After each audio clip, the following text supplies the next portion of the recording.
I'd now like to introduce Dr. Ann Anderson, Director of Pathology from Integrated Medical Professionals, a multi-specialty physician group operating in the greater New York metropolitan area. In addition to being Director of Pathology at IMP, Dr. Anderson is also an Assistant Professor of Pathology at the Albert Einstein College of Medicine of Yeshiva University in Bronx, New York, having taught since 1993. Now, Dr. Anderson, thank you.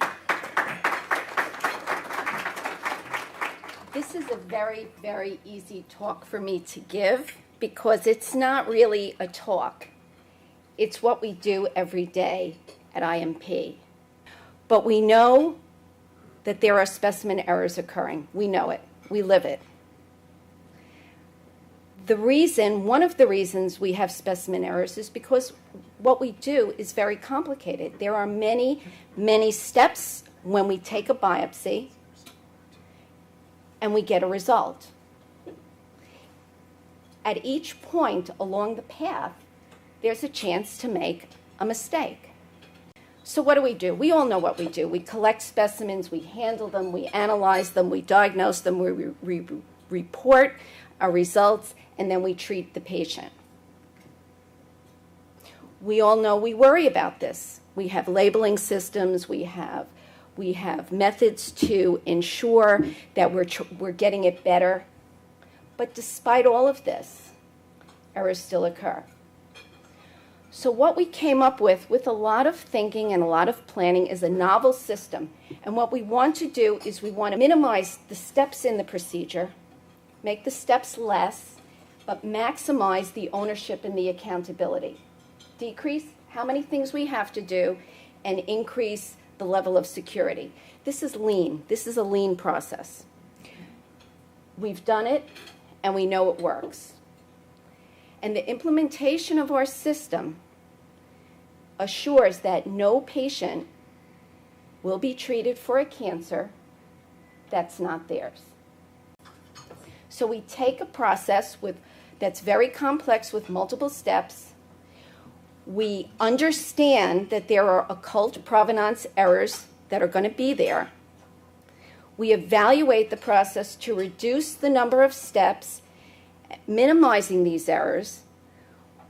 While we're simplifying our process, we're increasing and layering the security. We're basically building a system with a built-in control. And by that, we're using no error.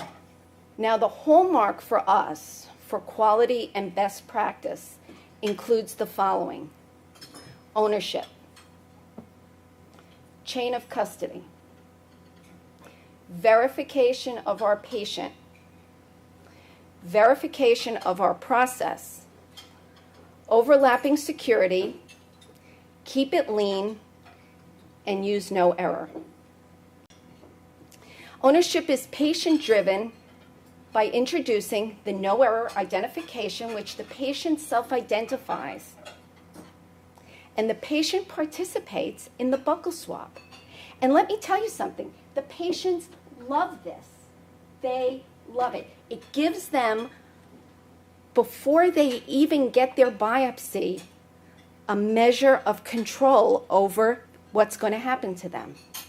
It's a very, very important part of the process. So here's a close-up of one of our cassettes. Instead of little jars with formalin, we have cassettes. This is an amazing adaptation of the process. We have a fantastic no-error kit. And although we've spoken about some of the parts, one of the things that I'm the most proud of is the 2D barcoded Eppendorf tubes. Now, how do we make this process palatable for our staff? How do we make it something they want to do? How do we make it something that doesn't make us take all day long to cut a case? Well, we cut up front. And the way we cut up front is we have the 2D barcoded cassettes, which match the 2D barcoded Eppendorfs. So when my histotech takes a cassette and scans it and puts it on the microtome and starts trimming the block, which is normal histotech procedure to begin making the slide, all the trimmings that used to go in a little Ziploc bag and get thrown away get put in that Eppendorf. That's our DNA. It's lean, it works, it's smooth. We know that despite any and all precautions, errors still occur. But we are secure in knowing that no patient will be labeled as having cancer or treated for having cancer. Two very important things, because we use no error. All of our positive cores, if the patient has answered yes to the Ask on Order Entry question, get no error DNA analysis. What does that mean for us? It means we cannot treat a patient for a cancer that he does not have. It's security for the patient, security for the urologist, security for me, and it tests the function of this beautiful lab that I was given the opportunity to build. Errors, as long as there are humans, there's going to be an error, or the chance of an error. The beauty of this is it cannot result in an adverse effect.